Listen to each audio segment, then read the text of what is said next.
How's it going, everybody? My name is James Loud, and today my special guest is Luke Scarmazzo. He spent 14 years in federal prison for owning a legal dispensary in California. How you doing today, Luke? I'm exceptional, man.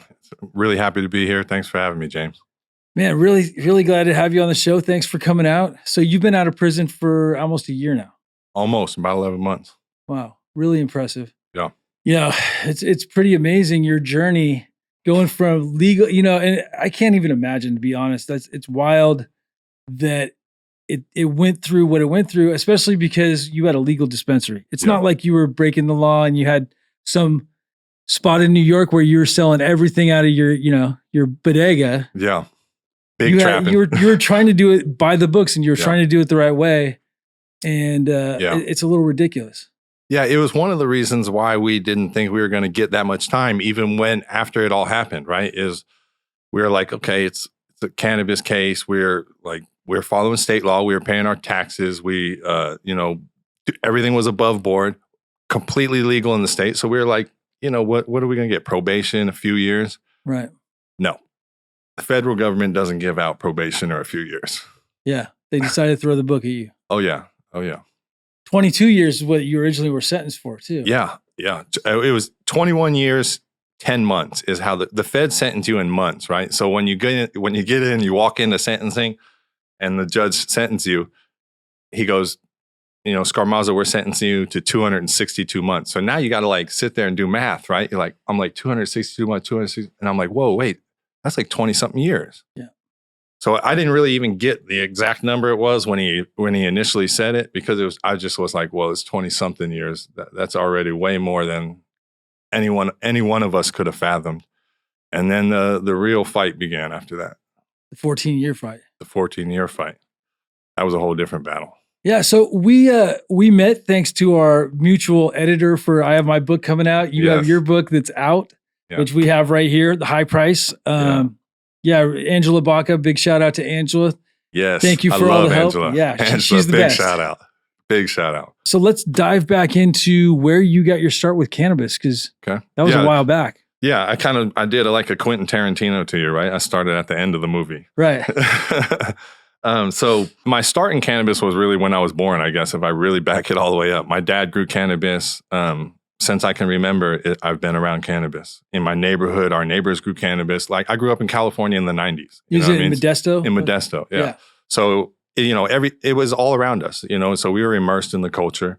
I grew my first cycle at 15, I think. Yeah, so I was like a sophomore in high school. And it was an NL5. Yeah. And I didn't even I got it to flower, but right when I was about to pull it, my mom found it, yanked it, said she threw it away. I think my dad ended up burning it down, but whatever. But that was my first grow, and I was in love with it ever since then. Yeah. And then just continued to kind of back then you were growing on the outlaw. We were growing in houses and renting houses out and kind of staggering them and then just kind of doing whatever we could to keep certain genetics that we wanted. And then it all changed when we started getting the medical cannabis laws in California. And then we kind of saw a different side of things. And, in 96, it passed early, but there wasn't a whole lot going on early on. No, it was very gray area at best. It was very gray area. And there wasn't there was no real legal shops that you could go to. The Bay had Dennis Prone had some of the, the early, AIDS patients, clubs that they had and collectives really, really early on. But some of your legal shops really didn't start coming around until the early 2000s. Right. And around 2003, I'm going to get legal on you real quick, but the Raich decision comes down on the Ninth Circuit, and it basically barred the DEA from raiding anybody in California that was following medical cannabis laws. So now we kind of, the medical cannabis laws were always there while we were growing outlaw and doing our thing, right? But everybody was always kind of leery of them because the feds could always come in and trump state law. Right. And they did. And they did many times. Yeah. Many times. So when that decision came barring them, or as an injunction, I think back then, with Angel Raich going against the federal government or the DEA, and they got the injunction. And then So we sat down and we were like, wow, now this opens an opportunity for us. Now, if we can open, it's like an easy transition. It's like in a field I already have a degree in. Now they're offering a position in an emerging market, right? Right. So we sat down. My partner Ricardo Montez, shout out Ricardo. He's a big fan too, man. Nice. And we sat down and we initially were like, okay, like let's explore opening a store. So I talked to one of my friends. He's kind of working at a doctor's office in the Bay Area, and it was in a building where they had the doctor's office on the second floor, and then the third floor was the dispensary, and that was the name of the dispensary. Third floor, the third floor in Oakland, man. That was classic. Classic. It was classic, right? And so he says, look, if this is what you want to do, come over here and check this spot out. He's like, there's not a lot of them around, but I got like an inn over here. I work at the doctor's office. We'll get you all squared away and you can go up and check it out. So I go over there. I meet him in there. I walk in and I look, we walk upstairs. It's like all dimly lit, you know what I'm saying? Big bouncer on the front door, and you're walking in, you're like, first experience on the dispensary, like you don't know what to expect, right? So you're like walking in there. I walk up the stairs, and when I get to the top of the stairs, it looked like a mom and pop spot, like a old coffee shop. But on the board behind them, it's not beans, it's cannabis, right, all behind them. And I sat there, and like they had like a little like seating area where you could consume and smoke and everything. It was dope. It was like the setup was cool. And then on the left, they had all these like clones and all the genetics that they were selling and all the cultivars that they had going on. So I sat down at the table and just kind of sat back and just wanted to watch it. And so I sat there for like an hour and watched this spot just go through people and people walk out happy.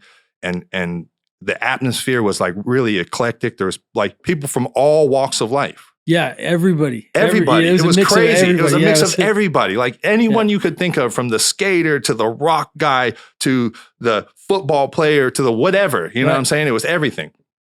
So I got back. I talked to my partner and I said, "Hey, we got to do this, man. Like this is our dream. Like this is it right here. Like this, we can really do this."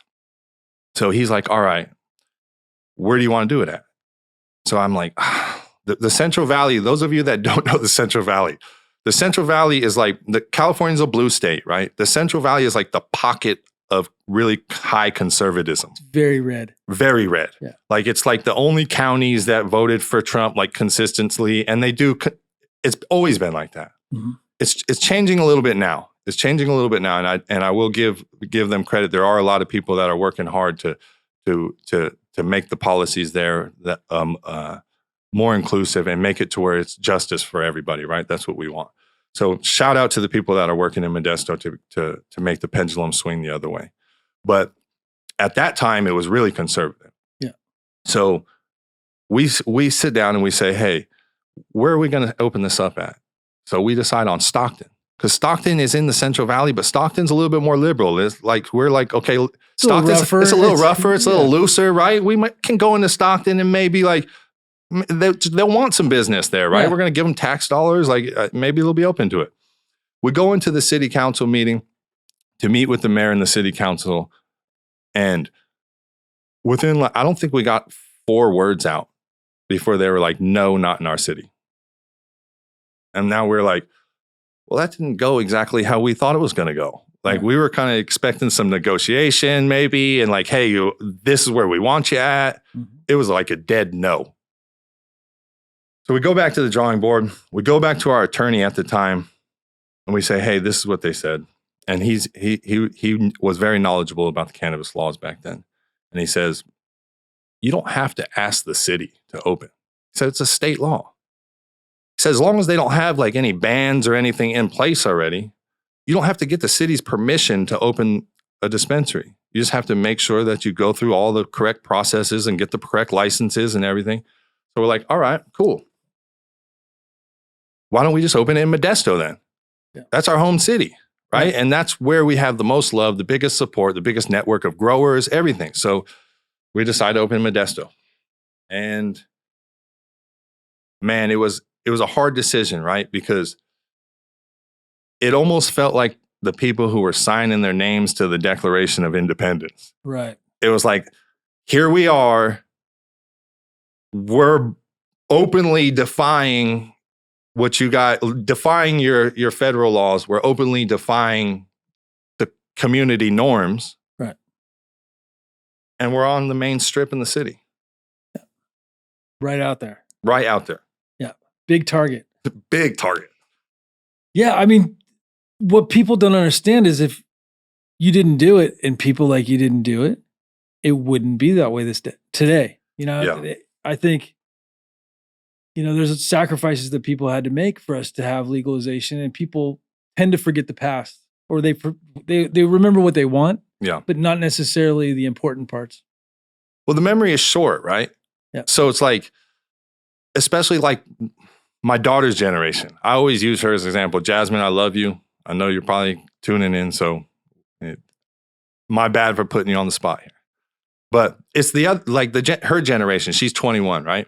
Yeah. They grew up knowing nothing but legalization, really. Right. Right? They grew up knowing all the stores on the corners and everything, so they don't really even understand. Like she does, of course, because she went through it. But for sure, you know, that generation doesn't understand like what it took to get here, right? Like even the bud tender, your bud tender that you walk into a dispensary right now is what, like 21 through 30? Yeah. You know what I'm saying? That main age bracket. And they don't know. So it's interesting when I go in there and I get to like talk to some of the bud tenders or some of that generation and just kind of talk to them like, yo, like to get to where we're at today, like we had to do like, we showed up to work every day not knowing if we were going to go to jail or not. Yeah. Or get murdered. Or get shot or robbed or anything. Sure. Yeah, it was crazy, man. It was a totally different time. Yeah. And the people and the pioneers at that time that really put it out there, my hat goes off to them because they took the risks. Their families took the risks. And you know what the crazy thing is, James, is a lot of them are still in there. Yeah. A lot of them are still in there. A lot of them. Yeah. Yeah, it's pretty wild. Yeah. Pretty wild that we can operate to the extent we can operate legally, and there's still people locked up for it. It's just, yeah. There's a lot of things that are counterintuitive, and that's definitely one of them. It just doesn't make sense on any level. It was one of the frustrating things to me as I was sitting in prison during that 14 years, right? And watching the industry grow. Because like, I love the plant. I'm a huge fan. I'm passionate about the plant. So I'm like watching this progress, like as a cheerleader, like, yeah, let's go. You know what I'm saying? But at the same time, I'm watching corporations and governments bank millions of dollars on the same thing I'm sitting in a cell for. Right. And the same thing a few thousand other people are sitting in a cell for. So it was like I had mixed emotions on it, right? Because I'm like sitting there like really championing on the industry and the growth, because I know that as it grows, it becomes more accepted. We see more people see the benefits of the plant.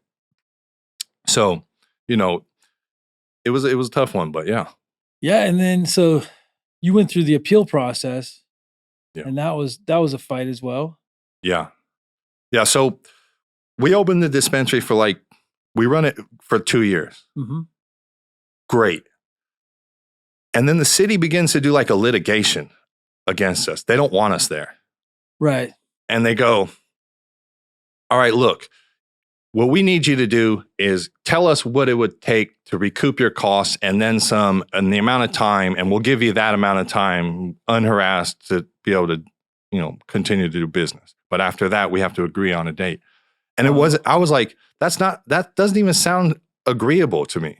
Yeah. Like, what do you mean? Like, just recoup our money and like tuck our tails and get on our way? Like, the community's out here like supporting us tremendously. We're going to these city council meetings, and you know, like a city council meeting has like 20 people at it. These city council meetings have like 400 people at them. So much that there's people in like the overflow outside, like watching on the monitors when we're having like anything cannabis related. You had a lot of supporters. Yeah, there was like tremendous. It was huge. So the city wants us out of there. And then what they end up doing is they realize that they're going to lose in the litigation. They realize that we have really solid case law behind us. We were doing business before any of their bans or moratoriums. And they basically decided, hey, if we can't get these guys out of here, we're going to call the feds. Wow. Yep. So on my daughter's birthday in 2006, on Jasmine's birthday, the feds raid us in the morning at like 6 a.m. with machine guns, coming in, kicking in doors. It was like if you watch like a documentary raid in like Fallujah or Iraq or something. That's how it was done. They're all black style. tactic. Yeah. And the crazy thing is they knew I was there by myself. Mm-hmm. It was total overkill, overreach. But it was typical of the time, right? That's how dispensary owners and operators were treated. Like they were families they would kick your door in, they'd take your family out into the front lawn and stuff like that. And it was crazy. It was a crazy time. And then we went through and were found guilty in trial because we couldn't present a defense, really. You can't say the words medical marijuana. You can't say state law. Yeah. We couldn't bring any of our tax documents in. Mm-hmm. So the government on one hand or the prosecution on one hand gets to paint us as these huge like drug kingpins that are flooding the community with weed. And we have to like try to sneak in like language here and there of, oh no, we were paying taxes and we had a license and, and they would object and strike the record. It was a kangaroo court. Yeah. So not surprisingly, we were found guilty.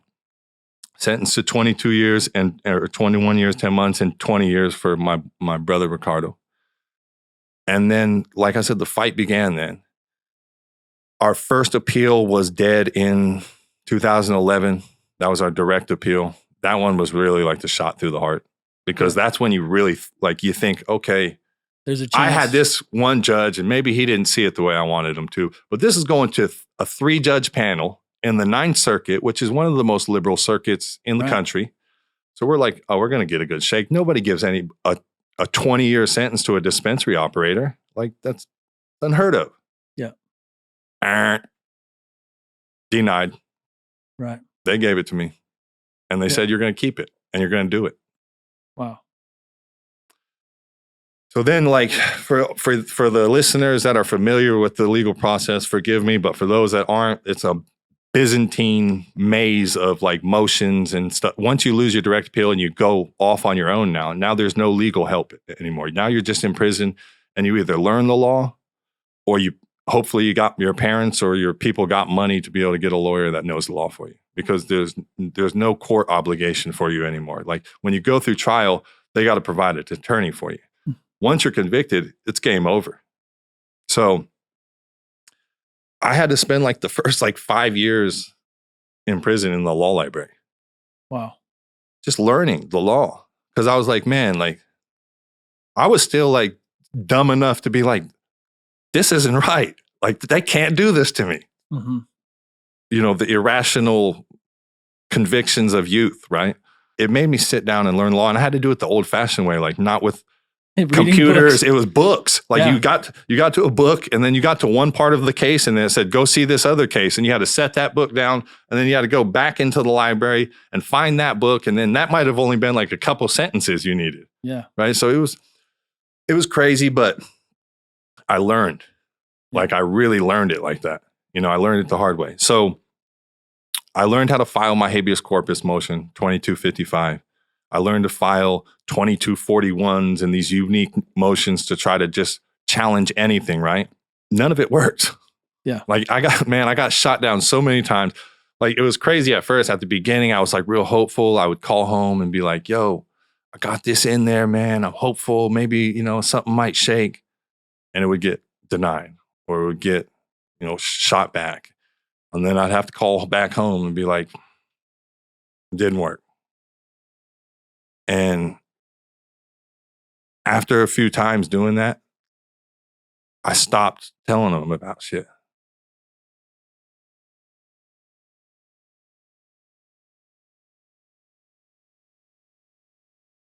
Because you had so many letdowns, right? You had so many letdowns and like I can take them. Yeah. But I didn't want to keep giving them to my family. Thank you. I didn't want to keep giving them to my family.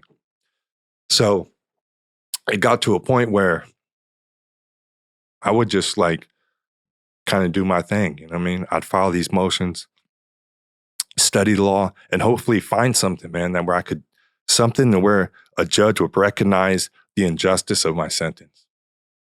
And that was it, right? It was like, I'm sitting there like in this situation and I'm like, I have to find a way like to argue this in a compelling way that a judge will say, because you can't just go in and say, oh, weed's legal in the state, let me out. The feds don't care about that. Right. They don't, it doesn't matter how many states legalize. If you're in federal prison, it doesn't matter.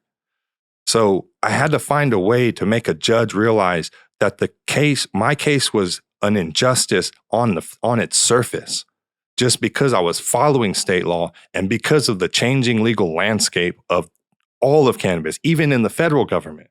The federal government has evolved tremendously from 2008, where they were initially. Right. So in 2014, Obama launches what's called the Clemency Project 2014, and it's seeking out people who have outdated sentences from nonviolent drug offenses that, if they came before the court today, would get a lesser sentence. Right. We were like perfect. Me and Ricardo were like perfect candidates, poster children for this, right? So we were like, okay, cool. I wrote the motions up. I studied how to do it. I got with my boy, Weldon Angelos. We had kind of linked up a little bit before. Weldon had 55-year sentence for cannabis. Wow. Really knowledgeable about the law. Shout out to Weldon Angelos and Reform Brand. He launched Reform Brand, which is a dope brand. Check it out, support him. So I got with Weldon. We wrote these petitions. They're identical. They basically had the name changed on them, you know, because our case, we were tried together. Our case conduct was the same. Right. We file these petitions and we wait and we're like, man, we got a really good chance. In January of 17, the beginning, like the 6th or the 7th, I get called into the office and they say, hey, sit down. I'm like, oh man, this is crazy. Like, I think I might have got it. Like I might have got clemency, because we were great candidates. So we had nonviolent cannabis offenses, following state law, had a license, paid our tax, like, you know, the list just keeps going. So I'm like, we're perfect for this. Legalization was going on. Everything was going on at this time. Obama was doing interviews and throwing language out there that sounded like real supportive of cannabis and things like that. So we were really hopeful. I get called into the office. I sit down and they say, hey, this just came in from the pardon attorney. I'm like, yeah, what is it? And they slide it over to me. It's a denial. And I'm like, so they don't tell you why you're denied. It just says executive privilege. They don't need to tell anybody. You're just denied. You could reapply in a year. I call home and tell them I got denied. I tell him to let Ricardo know, just so that he would, you know, kind of not. I was still hopeful for him, so it wasn't like brace for something bad, but just know, hey, mine already came through. You know, it didn't work out. And then on the 19th of January, the day before Trump took office, Ricardo gets granted clemency. Wow. Yeah, it was one of Obama's last acts. And he called it Ricardo's sentence unfair and outdated. But not yours. But not mine. I wrote the petitions. They literally just had the name changed on the top of them. So I don't know. Whatever. Like, it goes through a crazy process that hopefully the Justice Department and everybody over there can get streamlined. But it's kind of a mess right now. It's like a 7-layer process. It's super bureaucratic. Mm-hmm. It can end up on any kind of career prosecutor's desk and get denied at any one of those stages. Wow. So yeah, that was like, oh. So in 2018, bear with me. In 2018, Trump passes a prison reform bill called the First Step Act. I say Trump passed it, but it was a bipartisan thing, and the Dems had been working on it for a long time as well. But it was passed with everybody coming together, and buried like in this legislation is this like unknown statute called 3582, right? And this guy sends it to me. He's an attorney on the street. He says, Luke, I think there might be like a back door in this like piece of legislation that they passed that allows prisoners to directly petition the court because otherwise you don't have a way to get in. Once you go through your direct appeal and your habeas corpus, the court doesn't hear you anymore. You can't send them anything. You can't just keep saying, hey, let me out. Like once you've exhausted your appeals, it's done.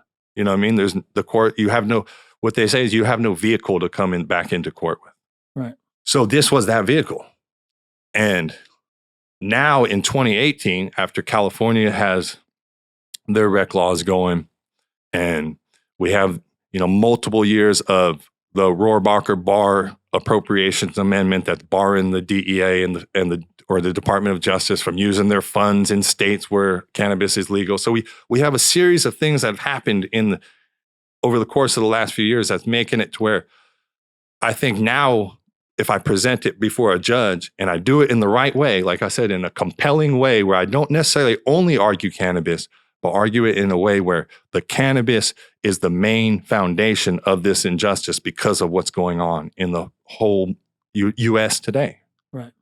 I had multiple people help me. Edie Learman over at Emerald Law Group helped, filed an excellent motion on my behalf. I filed the initial motion. Edie filed a motion. And then we're kind of waiting, and a huge law firm called King and Spalding contacts me. And they asked to come on to help out. And it was like a godsend. And they send this lady to come on and help me named Carrie Dent. Shout out to Carrie Dent. The sweetest looking lady you would ever meet, right? But when it comes to the law, she is vicious. I mean, she went in and demolished the government.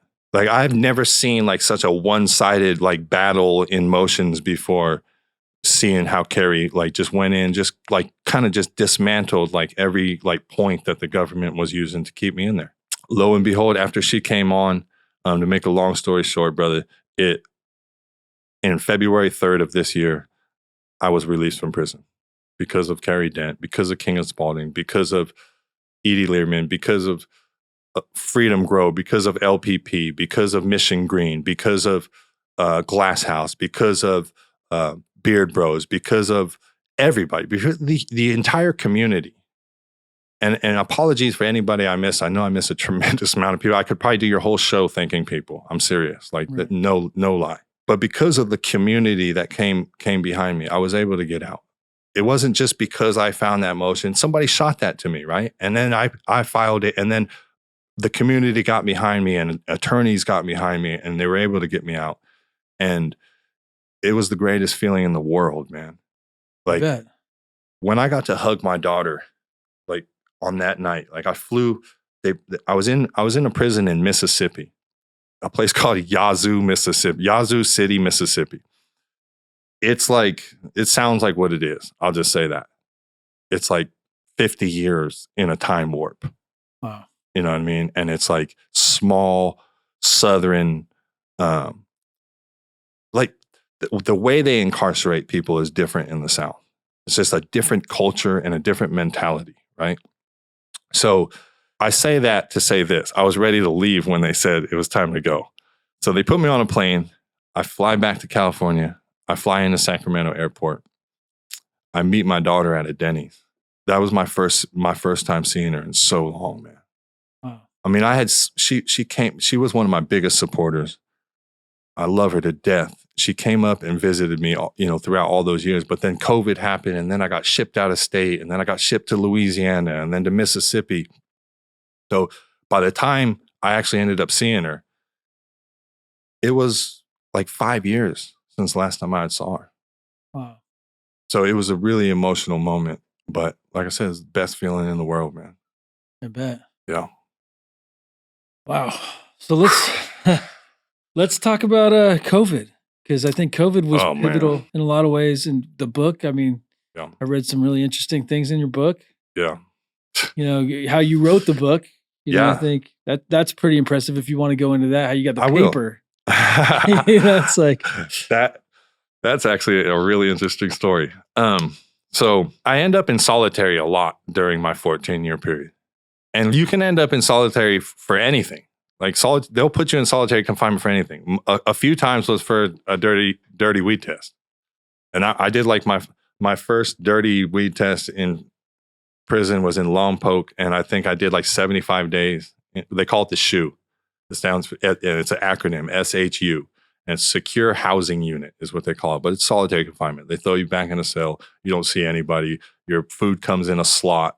If you want to go out of your cell, you get 1 hour of recreation. But recreation is in like a dog kennel. It's like a really small like cage like down the hall from your cell. So you don't really ever get to go out. Wow. And there's no like sunlight or anything. I mean, they have a window, but it's painted over. It's artificial light. So it's a rough existence, torture. And I think in 50 years from now, like they will deem it torture. Right. But so I had always wanted to write the story High Price. Like it was always in the forefront of my mind, but I got frustrated when I would have to try to write like a 10-page essay.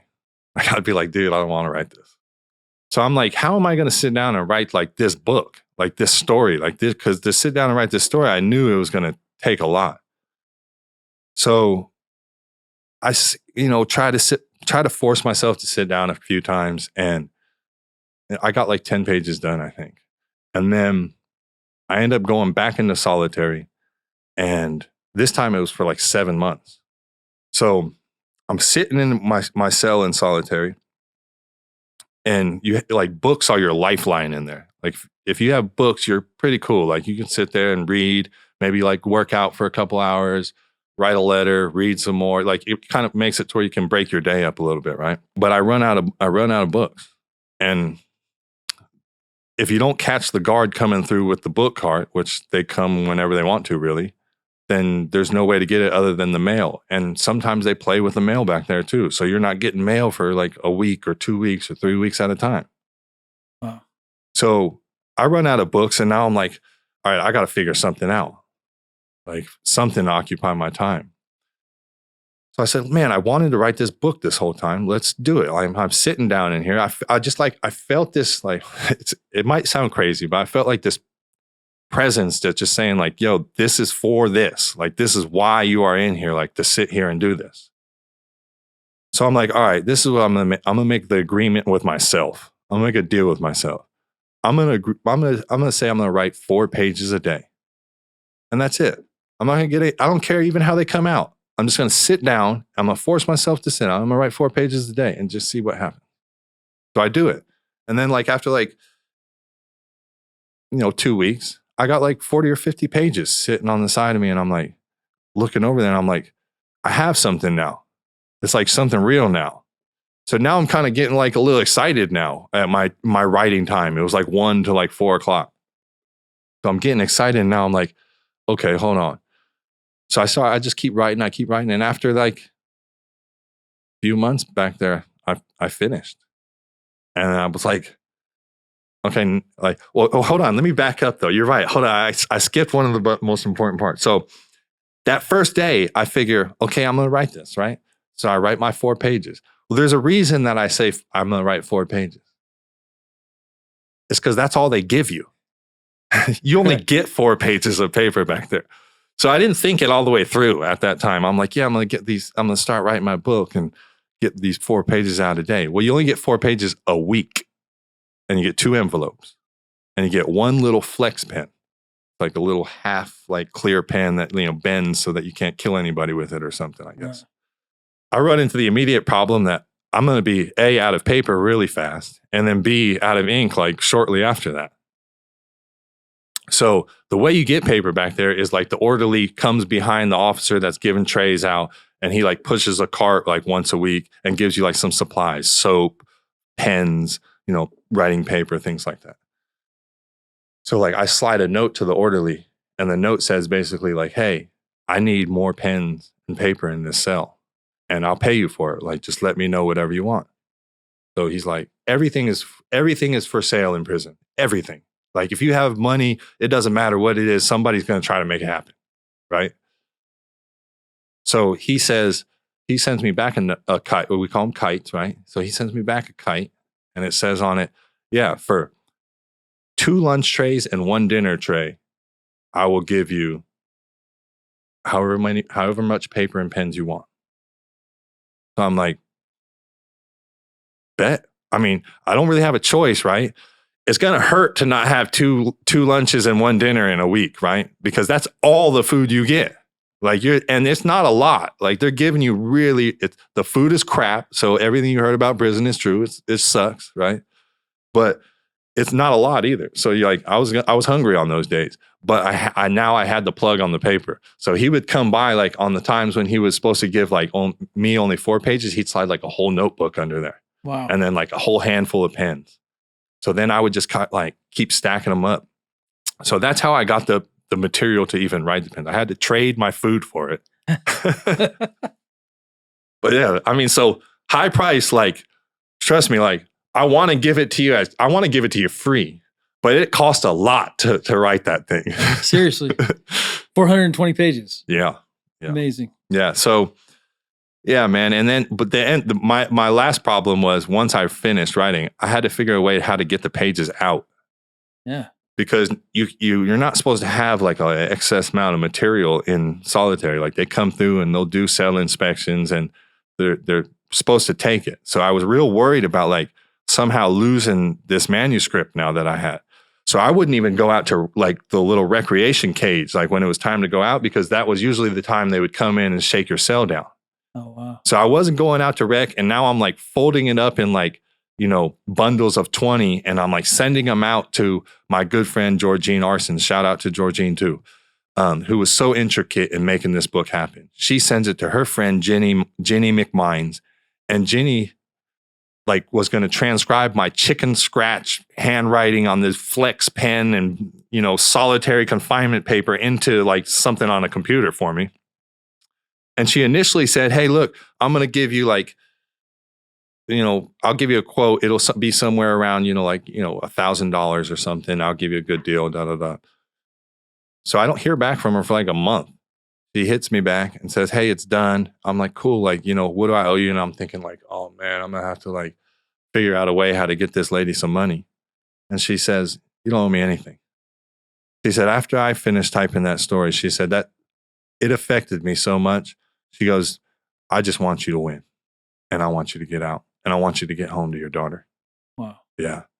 So shout out to Jenny too, man. She helped make it happen. And, Angela had like stepped me through it all the way through. Angela Baca is a saint. She's the bro, best. Yeah. Listen, I cannot say enough about her, enough positive things about her. She is like such a selfless person. Yeah. Like what she did to make this book come out, it was a heavy lift, man. And she did it and she was there every step of the way and she's helped me. And if it wasn't for her, that book wouldn't be sitting there on that desk right now. So shout out to Angela Baca. I'm in the same place. Yeah. Like she made my book a lot better than it could have ever been. Yes. And she's also the single most organized person I've ever worked with in my life. Man, I'm glad you noticed that too. Yeah. Because I was like, but see, somebody like me, like I need that because I'm probably the single most unorganized person that you know. Yeah.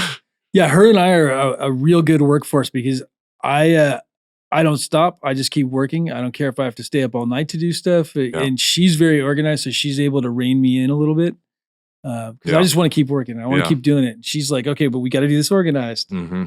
And it's great having somebody like that on your team. Oh yeah, it was a godsend, man. I could praise her for the rest of your show, bro. Yeah, like she's that good, and she will be family for life. Yeah, or L. Yeah, yeah, it's amazing. Yeah.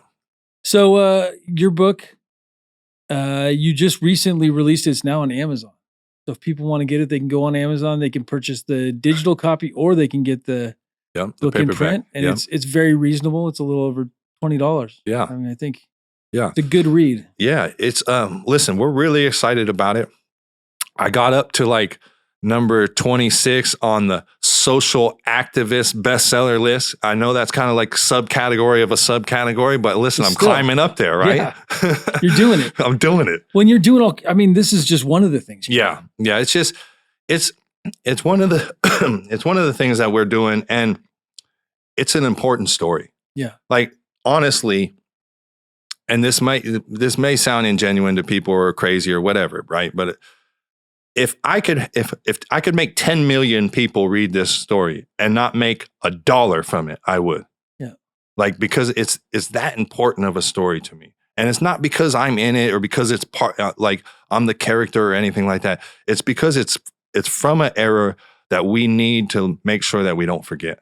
For sure. And it's reality. And I think a lot of times these days, people are afraid of reality for one thing, but it's really important to look at reality and to understand what reality is, because there's a lot of different perspectives out there on these other things. And it's like, this is what can happen to you, even in a legal system where it can, on a state level, it can be legal. They can go in and the feds can take everything away from you. Yeah.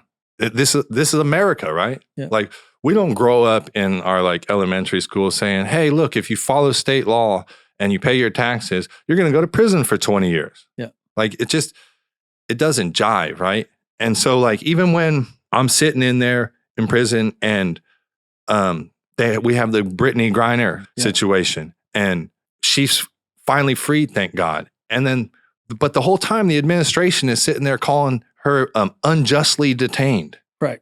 And I'm like, you got like 2,700 people unjustly obtained here in the US. Mm-hmm. Like my actual sentence, or the length of my sentence was dictated by the 1988 Crime Abuse or Drug Abuse Act. Guess who like the chief sponsor was? Biden. Oh, wow. So it's like, that's why I was so hopeful with Biden, because I was like, he wasn't my first pick, of course. I don't think he was anybody's first pick, right? I don't even know if I would have picked any of them. But my point was, like, when Biden took office, I was hopeful in the sense that because he was a part of that wave of mass incarceration Mm-hmm. and the crime bills and all those things that were passed, during that time, that he was uniquely positioned to be able to say, hey, look, we got it wrong here. I was one of the chief sponsors of it. Let's fix it. Yeah. It just hasn't happened yet. Well, I mean, I think Obama had a chance to change it on a federal level. Yep. Trump had a chance to change it, and now Biden has a chance to change it, and nobody's changing it. No, they all kick the as can. far as presidents. I think there's people pushing for it, but there's a lot of people pushing against it, which is really, and it doesn't make sense either. If you look at it, nobody should be in prison for cannabis. Yeah. Nobody. It's just, we're And talking that's about the a thing. plant. It's both sides of the aisle agree about that, right? Yeah. Like, you could take the most conservative, like take a very conservative Republican like Mike Lee, Senator Mike Lee, Tea Party conservative out of Utah. Yeah. And then take Cory Booker, a liberal Democrat out of New Jersey. Mm-hmm. Both of them agree that people shouldn't be in prison for cannabis. Yeah. Like, so when you have synergy on both sides of the aisle like that, it becomes like a no-brainer, right? But you would think. But for some reason, like, it just keeps getting kicked down the road. And the whole time it's getting kicked down the road, there's kids that are going to visiting rooms on Christmas. And the whole time it's getting kicked down the road, there's other people's doors that are getting kicked in. And there's other people that are being pulled over and sent to jail that day and losing their jobs. And just like, when are we going to stop that suffering? When is that madness part going to stop? Because we can figure out all the other stuff, the regulations, the taxes, the, interstate commerce and federal, all that. We can figure out all the rest of the stuff. Right. But we already all agree on this part. Well, and it's for something that is a lot healthier than tobacco and alcohol, which are totally legal. They're not scheduled. They're controlled substances, Mm-hmm. and they're a lot more dangerous. They're a lot more unhealthy than cannabis. Yeah. I mean, like night and day. Like night and day. And Nobody ever like goes out, smokes a joint, and comes home and beats their wife. Like, that's not the scenario, right? But the scenario is they go drink a bottle of whiskey, right?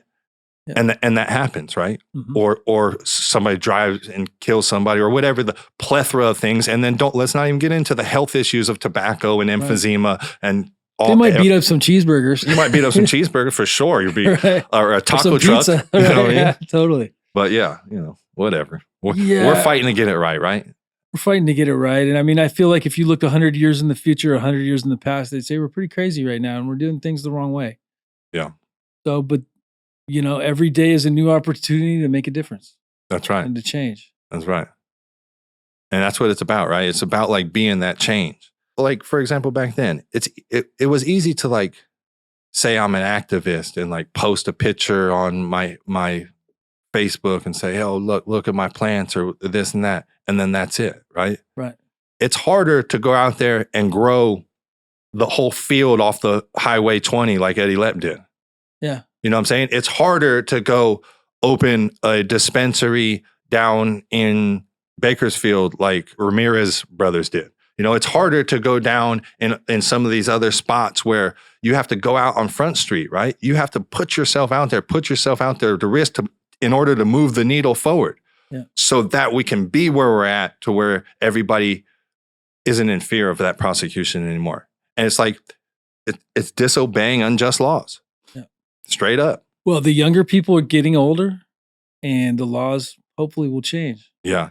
That's what I'm really hopeful about that, actually.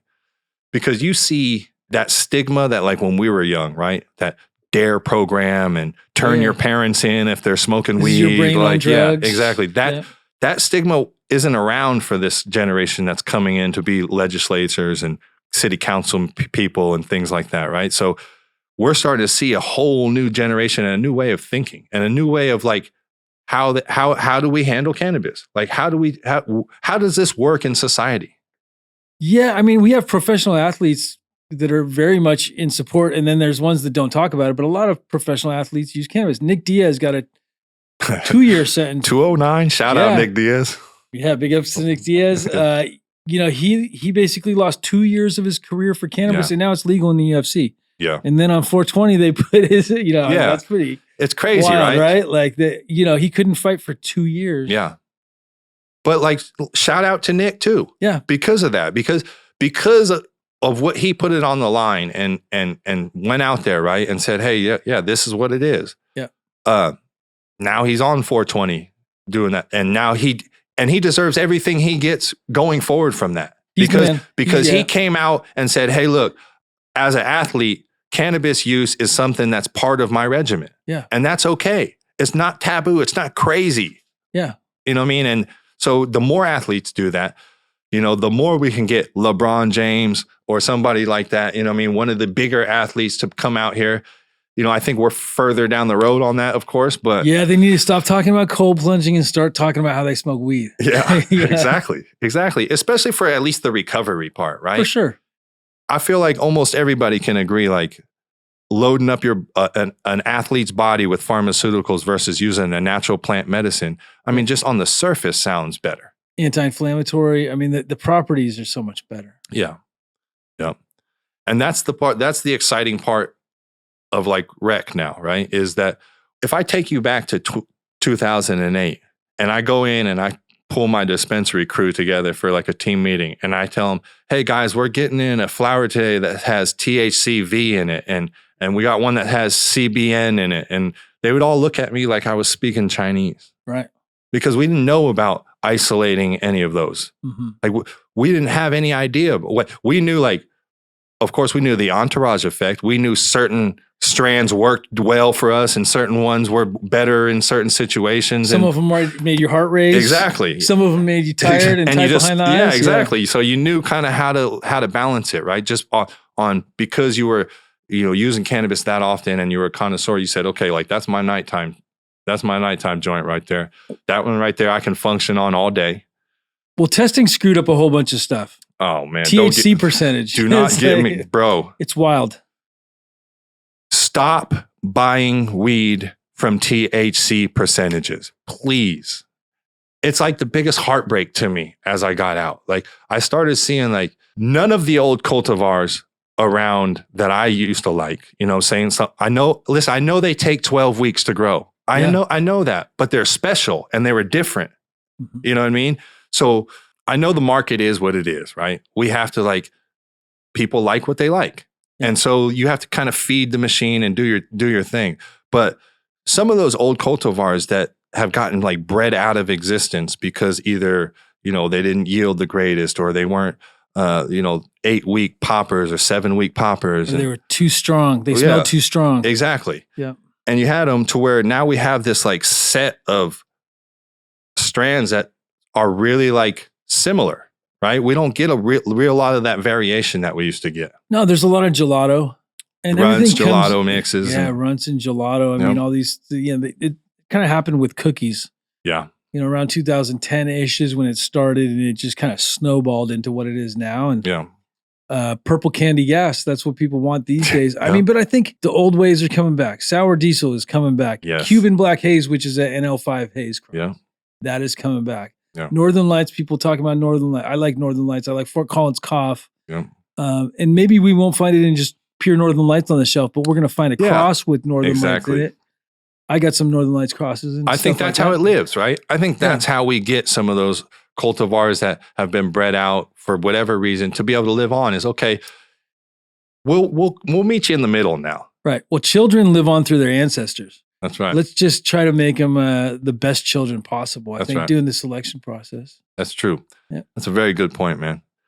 And so, like even with what we have with Profit Brands, man, Profit Brands is a brand that I'm launching with Ricardo. Awesome. And that's what we seek out when we do our like pheno hunts and looking for what cultivars we want to put.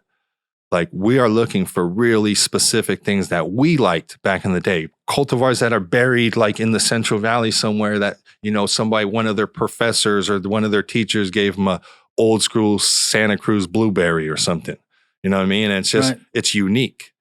And it might like, we may have to come meet the market halfway, but we'll still keep some of that integrity of that and that uniqueness. Yeah. And I think that's what can set people apart. And that's what, as you know, as well as I do as a breeder, that's what sets you apart is because of the uniqueness that you bring and your individualism brings to your breeding program. Right. We don't need another Runts. No. But Runts times something else. Exactly.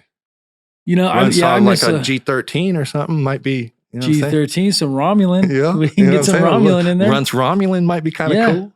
Romulan genetics, they got some of your Runts Romulans, I'm sure. But it's and that's the beauty of it, adding to the diversity back into the plant. Yeah. Is what you're going to get vigor back. You're going to get a lot of amazing things. So what was the first thing you saw cannabis wise when you came back out of prison? The first strand or lemon cherry gelato? Of course. Purple. GDP. So you got an interesting story with GDP too. Oh man, the GDP, man. Oh, I love her. It's like a tragic love story, but it's nostalgic. Shout out to Ken Estes, man, and what he's doing. He's a character. I hung out with him at Cannabis last year in Barcelona. Oh yeah, okay. Yeah, so he's a good guy. Yeah, Ken's crazy, man. Shout out Ken. But anyway, I actually told him when I was in prison.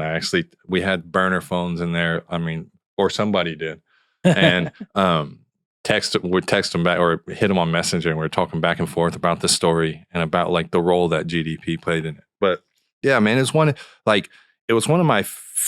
It still is like in its pure form, man. That GDP is special.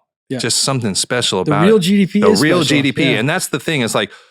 A lot of people got exposed to Granddaddy Purple, and it wasn't Granddaddy Purple. Yeah. It was just something that had color in it. You know what I mean? And it was a seed made from Granddaddy Purple, but there was that one cut, the real deal. Yeah, there was the real nice deal. Chunky buds. It was a short plant. Yes. Yeah. It was a short plant. And so when I eventually was able to find the plug on it up in Mendocino, it was a guy named Jerry Scarborough, right? And we go up to my buddy Addison brings us up there. We drive up to like the cuts up in Mendocino, a little town called Willits. Yeah. And we go drive back into like the logging roads back there. We come up on Jerry's house. We go up, we meet him, we talk all day. We don't even talk about business at all. And then at the end of the day, he says, all right, like, what do you guys want? He ends up having like an endless supply of this Granddaddy. It was like falling into a pot of gold. Like we were the dispensary that needed a supply so bad. You know what I mean? Like I'm running around literally, James, like this is not an exaggeration at all. The store would close at 7. I would run around and try to find the next day's inventory to like 1 or 2 in the morning. Wow. almost like nightly because we were tapping every grower in the Central Valley and draining everything they had. Yeah, and you were the only ones around. We were the only game in town. Yeah. So it was like in 100-mile radius, we're the only game in town because one of the things I didn't touch on either is once we established Modesto passes a ban, right? But it didn't affect us because we were grandfathered in. And then all the surrounding cities pass a ban too. Yeah. Stockton, Merced, everywhere. Basically, the Bay Area was your next closest spot to go to a dispensary. Right. So, yeah, it was crazy, man. It was wild. Let's just say that. I bet. Yeah. But yeah, that GDP is something special. Like the effect was good too. Yeah. The taste.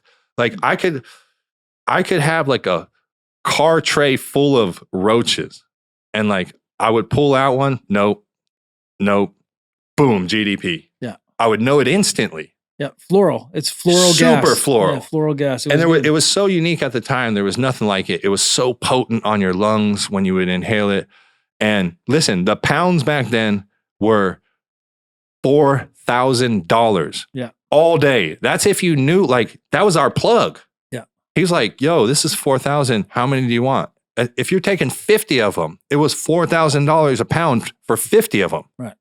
So it didn't matter, but it also didn't matter when we got it back down on our end either, because I think to give you a kind of an idea, a little snapshot of like how it would, the feeding frenzy that would happen when purple would hit like the dispensary back in the day was we had run out of purple for like, of Granddaddy for like a day or two.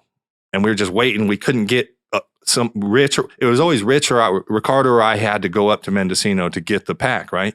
So we were waiting for Ricardo to get back or something. It was just that we had a delay. So the people would just come in, they'd look at our board, they'd turn around and walk right out. We had we had Romulan, we had Trainwreck, we had a bunch of top grade strands, but they wanted the Granddaddy and that was it. Yeah.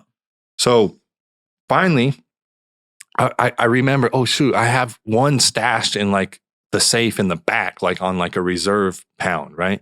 So I'm like, boom, I tell our processing guy, go to the back. I tell him where it's at. I said, it's the last one, grab it, bust it down in all eighths, put a 1/8 limit on it so that you can stretch it out like to as many patients as possible until we can kind of buy some time. Like I'm thinking I could buy at least the rest of the day. It's in the morning. Right. I could buy the rest of the day with this pound, like on the 1/8 limit. 35 minutes. Wow. 35 minutes, it was gone.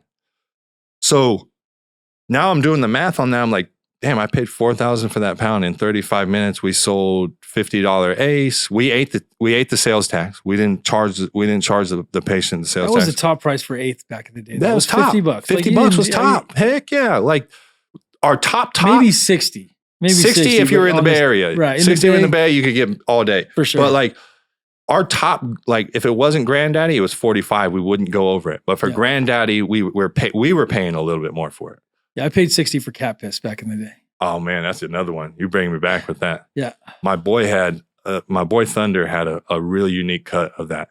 Wow. Like he would be able to smoke that in like a room, and you could walk into the room like 3 hours later and know he smoked one of those joints in there. Cat piss, it still smells like cat piss. It was the only strand that was like that. Yeah. It was crazy, but I love that strand. Yeah, me too. That's like if I had to guess, or if I had to say my all-time favorite would be cat piss of all the stuff. You're the Desert Island strain? It is the Desert Island strain. But I want the cat piss from back then, not the cat piss now, because I've yet to see. I haven't seen it. I've yet to see anything equivalent to what we got back in the day. But there's like several things that we had that were really amazing. Yeah. They've kind of been lost along the way. Do you ever think like it's like a kid going into like his old house, right? Where you thought your room was way bigger than it used to be. You know what I mean? Dude, there's definite truth to that. Yeah. Like we remember things a certain way, but I think your memory can be a little fickle. Yeah. Like you want to remember it this way, but maybe it was slightly different. But who's to say we're actually here right now? Right. Yeah. It's well, I think therefore I am. Right. I got it tattooed on my chest. Nice. That's the only reason I know. You guys might not all be real, but I know I'm real at least. Totally. Yeah. I mean, there's guys the theory we're all in a simulation, all this stuff. I think that there's definitely truth to we remember things differently than how they really are sometimes, especially with flavor. But I'll tell you, the one thing I still remember rhubarb from when I was a kid. When I taste rhubarb or smell rhubarb, I'm like, man, cooking, especially when you're cooking rhubarb on the stove, Mhm. because I was a chef for a while. And a lot of these things are like from childhood, especially baking with my mother and Yeah. gingerbread houses, Yeah. baking gingerbread, Yeah, stuff those like good that. memories, the warm, fuzzy memories. Yeah, Yep. totally. Yeah, that's true. And then it works in the opposite direction too, right? Like strawberry Boone's like wine, I can't get anywhere. If I smell it, I'll throw up because my first time getting drunk was on like a strawberry Boone's hill. Yeah. And it was like I was throwing up like red liquid the whole night. It was the worst thing. So now even if I smell that smell, it's over with. Yeah. Yes, Cisco. Cisco. Yeah, I can't do the Cisco. It's the same kind of thing. Yeah, it's almost identical. I can smell it right now that we're talking about it. You get those things. And I think also experience plays into, like, we can relate an experience to certain tastes and flavors and those things. But yeah, especially cannabis. It's like, especially when you're young, we got really good weed back then. People don't understand that weed was really good. Yeah. So what was your first, what was your first grow? So my first grow was a Phototron in a closet. I had 2 roommates in a 1-bedroom apartment, and we had a Phototron with the top one that opens off. up? Yeah, the one that opens up with the lights on the side. Yeah. And that was all hobby stuff. Yeah. It was fun. And one of my buddies actually took, and I went to go snowboarding for a couple of days. I'm like, can you water the plants? And I told him 1 tablespoon of fish emulsion. He thought it was 1 gallon of fish emulsion. Oh, no. And so the weed, I try to flush it, all these things, and it's actually... Back when we thought we could flush. Oh, yeah. Well, you couldn't flush the salmon smell out of the weed and the salmon taste. And so I actually ended up selling it to somebody, but it wasn't stuff I would even smoke myself. Oh, yeah. But yeah, and then I was lucky enough to be in the Bay Area, so we had a mix of all the best genetics. Oh, yeah. I mean, the stuff was coming down from Mendocino, coming up from LA. Yeah. We were getting a lot of stuff. And this is, 90s, we were getting amazing when the gas first started. And I saw waves of the purple where the purple was hot and then the purple was not hot. Mm-hmm. And you couldn't sell purple to save your life. People wouldn't want it. That's crazy, right? But we also had droughts. People don't understand. There was droughts where you couldn't get weed. Yeah. There would be like a time where you couldn't even get brown weed. You couldn't even get the brickweed. Yeah. And that used to hurt. And it seemed like it always hit, like in Modesto anyway, like around the holidays, man. And it would be like on Thanksgiving, I'd be out looking for weed instead of like being at my house with my family and stuff. I'd be like, anything, just give me an ounce of, in Modesto, we call the brickweed red bud. Yeah. So give me an ounce of red bud or stress for $40. I don't care. Like, give me something to smoke like that. The drought, man, was real, man. The drought was real. And if you had sacks in the drought, you could kill it. Yeah. Then you can charge whatever. 60 all the way up. What do you want, a half ounce? $2.40. $20 a gram straight up. It doesn't matter. Yep. Yeah. Wild times. But yeah, so my brother grew a plants when we were younger, and we would move them into the neighbor's backyard at night when my parents would come home. And because we had a fence between the neighbor's house. Yeah. And put them in the backyard. So my dad, when he go in the backyard, he never found the plants. Okay. And so that was, I guess, first growing experience. Right on. From some seeds, some High Times Cannabis Cup seeds that I got from somebody back in the day. Okay. I was a big, huge High Times fan. Right on. I loved High Times magazines. Listen, back then, that was the magazine. That was. Well, it was like, you like Playboy magazine, you like High Times magazine. And I was a High Times guy. I loved, that was way better. Yeah. Way better porn than the porn. Way better porn. Yeah. I mean, that stuff was the High Times, it inspired me to do a lot. Yeah. Yeah, me too. It inspired me to see just like how far people could take it, right? And like how really exceptionally grown cannabis looks. Yeah. Right. And because before it was kind of like always like, most of my exposure was like either outdoor, very limited indoor grow experience early, I'm talking about 90s era. Yeah. So what you saw in High Times was like, that was it. That was the grail. Yeah. We used to make beds out of wood. We'd have our 8x4 beds out of wood. Yeah. And, we had air-cooled lights. We used sawhorses. Yeah, sawhorses. Yeah, we've done that too. And, and then even the Adjust-A-Wing, the big, huge wing lights, and air-cooled lights. I grew with octagons for a while. Okay. Me and my buddy used to use the vertical growing Yeah. because we thought there was less of a vertical footprint, so the helicopters couldn't get us. Yeah. It's like listen, the helicopter fear was real though. it was real. Even was indoor, real. I was like, the helicopters are going to get us with their infrared technology, and Our house is going to glow purple. yeah, it probably did. You know, And it probably did. yeah. Yeah. A lot of good times, man. Oh, It's interesting in how it's evolved into where it's at now, where we're like one step away from a pharmaceutical level, Yeah. but also one step away from real ag. We're talking about like tomato farming. I talk about it a lot. I have a lot of credit to the tomato farmers out there. I don't think they get enough credit sometimes, but tomato farming is no joke. Like those guys. No, any farming is real work. Real agriculture. Yeah. Listen, hats off to all the farmers. Yeah. I think Thomas Jefferson has a quote that says something similar to, don't direct quote me, I'll paraphrase, is like the people that work the labor in the earth are like the chosen of God or something like that. And because it's true, like you really feel a connection when you're doing things like that. When your hands are in the earth and you're planting stuff and you're growing stuff and creating like that, you feel it. It's real. Well, it's so gratifying. I feel like you're connecting to something else too. And you're taking care of something. It's your responsibility. Yeah. And, we're all stewards of this plant, trying to make a difference and trying to make the world a better place. Yeah. And if you're working with cannabis, whether you know it or not, you're making the world a better place. Yeah. So, yeah. Either directly or indirectly. I definitely agree with that statement. Yeah. For sure.